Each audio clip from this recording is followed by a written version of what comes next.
আসসালামু আলাইকুম। হালাল ইবাদত চ্যানেলের পক্ষ থেকে আপনাদের সবাইকে স্বাগতম।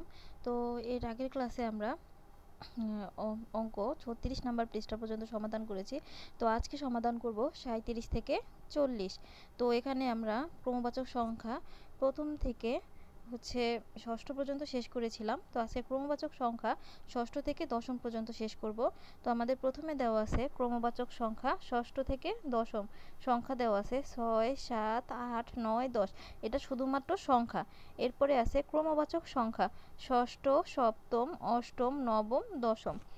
এর আবার সংক্ষিপ্ত রূপ হচ্ছে ষষ্ঠ, সাথে সাথে ম দিলে হয় সপ্তম, 8-এর সাথে ম দিলে হয় অষ্টম, 9-এর সাথে ম দিলে হয় নবম, 10-এর সাথে ম দিলে হয় দশম। এরপর 5 নাম্বার দিয়ে আমাদের এখানে একটা প্রশ্ন করছে। লাইনে 10 জন শিশু দাঁড়িয়ে আছে, সামনে আছে নাসিমা এবং পিছনে আছে শান্তি। ক্রমবাচক সংখ্যা ব্যবহার করে এই শিশুদের অবস্থান বলি। তো দেখি আমাদের কি দেওয়া আছে এখানে। তো এই হচ্ছে পিছন থেকে আছে শান্তি। আর দেখি আমাদের নিচে কি আছে, এই সামনে আছে নাসিমা। তো এখান থেকে বলছে আমাদের ক্রমবাচক সংখ্যা ব্যবহার করতে। তো দেখি প্রথমে আছে, পিছন থেকে প্রথমে আছে প্রথম অবস্থানে শান্তি, এরপরে রতন, এরপরে আছে আলেয়া, এরপর আব্দুল করিম, এরপরে আব্দুর রহিম, এরপরে তামিন, এরপরে ডেভিড, এরপরে সবিতা, এরপর আলী, এরপর নাসিমা। তো এই সামনে থেকে আবার প্রথম অবস্থানে আছে নাসিমা, আলী। নাসিমা হচ্ছে প্রথম, দ্বিতীয় আলী, তৃতীয় সবিতা, চতুর্থ হচ্ছে ডেভিড, পঞ্চম তামিম, ষষ্ঠ আব্দুর রহিম, সপ্তম হচ্ছে আব্দুল করিম, অষ্টম আলেয়া, নবম রতন, দশম হচ্ছে শান্তি। তো আমাদের প্রশ্ন করছে ক্রমবাচক সংখ্যা ব্যবহার করে শিশুদের অবস্থান বলি। সামনে থেকে কে ষষ্ঠ? প্রথম প্রশ্ন হচ্ছে সামনে থেকে কে ষষ্ঠ। আচ্ছা, আমরা সামনে থেকে হিসাব করি। সামনে প্রথম হচ্ছে নাসিমা, প্রথম অবস্থানে হচ্ছে নাসিমা, দ্বিতীয় হচ্ছে আলী, তৃতীয় সবিতা, চতুর্থ ডেভিড, পঞ্চম তামিম, ষষ্ঠ হচ্ছে আব্দুর রহিম।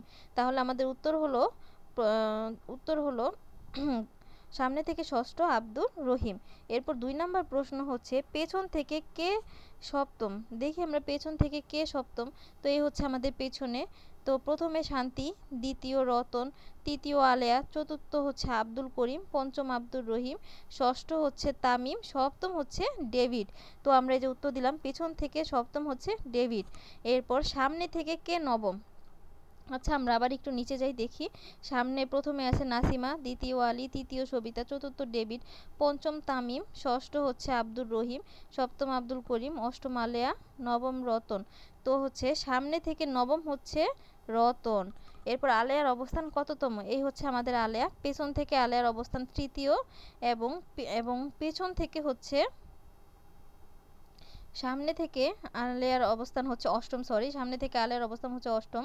প্রথম, দ্বিতীয়, তৃতীয়, চতুর্থ, পঞ্চম, ষষ্ঠ, সপ্তম, অষ্টম অবস্থানে আলেয়া আছে এবং সামনে থেকে পিছন থেকে হচ্ছে তৃতীয়। এর পেছন থেকে আমরা একটু দেখি প্রথম, দ্বিতীয়, তৃতীয়। তো এই হচ্ছে আমাদের অঙ্ক। এরপরে দেখি প্রত্যেক শিশুর অবস্থান দুইভাবে প্রকাশ করতে পারি। ডেবিটের অবস্থান প্রকাশ করি। ডেবিটের অবস্থান কত? আচ্ছা, সামনে থেকে ডেবিটের অবস্থান যদি আমরা ধরি তাহলে হয় চতুর্থ, প্রথম, দ্বিতীয়, তৃতীয়, চতুর্থ। আর যদি আমরা পেছন থেকে ধরি তাহলে ডেবিটের অবস্থান হবে প্রথম, দ্বিতীয়, তৃতীয়, চতুর্থ, পঞ্চম, ষষ্ঠ, সপ্তম, এই হচ্ছে অষ্টম। তো এই হচ্ছে তোমাদের 37 নাম্বার পৃষ্ঠা। এরপর দেখি আমাদের 38 নাম্বার পৃষ্ঠায় কি আছে। তো 38 নাম্বার পৃষ্ঠায় প্রথমে আছে ডান দিক থেকে 7 জনকে গোল দাগের মধ্যে রাখো, ডান দিক থেকে সপ্তম জনকে গোল দাগের মধ্যে রাখো। আচ্ছা, মনে রাখবে 7 জন এবং সপ্তম জন হচ্ছে ভিন্ন। তো আমরা প্রথম ডান দিক থেকে 7 জনকে গোল দাগের মধ্যে নিয়ে, এটা হচ্ছে আমাদের ডান দিক। 1, 2, 3, 4, 5, 6, 7, এই হচ্ছে 7 জনকে আমরা একটা গোল দাগের মধ্যে নিলাম।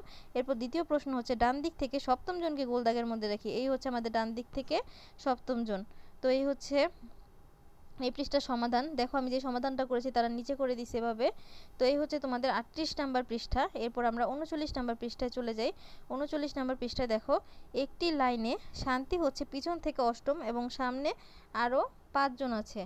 তো 5 জন শিক্ষার্থী আছে। লাইনে কতজন শিক্ষার্থী আছে? তো সামনে থেকে হচ্ছে 5 জন, 1, 2, 3, 4, 5 এবং পিছন থেকে অষ্টম 1, 2, 3, 4, 5, 6, 7, 8। তো শিক্ষার্থী সংখ্যা কত হবে? শিক্ষার্থী সংখ্যা হবে 5 যোগ 8। 8 আর যোগ যদি আমরা 5 করি তাহলে হয় 13। এরপর আমরা দেখি একটি লাইনে রাজু হচ্ছে সামনে থেকে ষষ্ঠ এবং পেছন থেকে তৃতীয়, সেখানে কতজন শিশু আছে, চিত্র এঁকে সমাধান করি। তো তোমাদের সমাধানটা আমি এখানে দিয়ে দিলাম। দেখো আমরা চিত্র এঁকে সমাধান করি। এখানে আমরা প্রথমে সামনে থেকে ষষ্ঠ 6টা গোল চিহ্ন দিব, 1 2 3 4 5 6, এই হচ্ছে ষষ্ঠম অবস্থান। পেছন থেকে আবার যদি আমরা ধরি তৃতীয়, তো এটা হচ্ছে আমাদের পেছন 1 2 3, তাহলে 1 2 3 4 5 6, 6 দিলাম আর পেছন থেকে 1 2 2 দিলাম, 6 আর 2 মিলে হয় 8। এখন এখানে একটা সমস্যা হচ্ছে, আমরা সবাই ভুল করি, যেই ভুলটা আমরা করি প্রথমে এখানে দেখি 6, এরপর আমরা 6 দিই, সাথে আমরা যোগ 3 দিয়ে 6 7 8 9, আমরা উত্তর দিই 9, কিন্তু এটা উত্তর হবে ভুল। আমাদের দেখতে হবে সামনে পেছনে কতটুকু আছে। তো সামনে থেকে যদি ধরি 1 2 3 4 5 6, এরপরে পেছন থেকে আবার 1 2 3, এই সব মিলিয়ে আমাদের হয় 8। আশা করি তোমরা অঙ্কটা বুঝতে পারছো। তো আমরা একটু এরপরে 40 নম্বর পৃষ্ঠায় চলে যাই। 40 নম্বরে আছে দেখো দ্বিতীয় অধ্যায় যোগ ও বিয়োগ। রাফির 43টি কার্ড আছে, তুলির 32টি কার্ড আছে, দুজনের কার্ড একত্র করলে কতগুলো কার্ড হবে, এটা হচ্ছে একটা যোগ। তো এখানে আবার দেওয়া আছে 43টি কার্ড 32টি কার্ড, কিভাবে একত্র করা যায় তা ভেবে দেখি। একত্র করলে কি কার্ডের সংখ্যা বেশি হতে পারে? এখানে আবার প্রশ্ন করছে কার্ডের মোট সংখ্যার হিসাব কিভাবে গাণিতিক বাক্যে প্রকাশ করা যায়। গাণিতিক বাক্যে প্রকাশ করলে হয় 43 যোগ 32, 3 আর 2 যোগ করলে হয় 5, 4 আর 3 যোগ করলে হয় 7, উত্তর হয় 75। তো এই হলো তোমাদের সমাধান। আশা করি ভিডিওটি ভালো লেগেছে। ভালো লেগে থাকলে অবশ্যই লাইক কমেন্ট শেয়ার করবা, এবং এইরকম আরও নতুন নতুন শিক্ষণীয় ভিডিও পাওয়ার জন্য অবশ্যই চ্যানেলটি সাবস্ক্রাইব করে রাখবা। ভিডিওটি দেখার জন্য তোমাদের সবাইকে অসংখ্য ধন্যবাদ।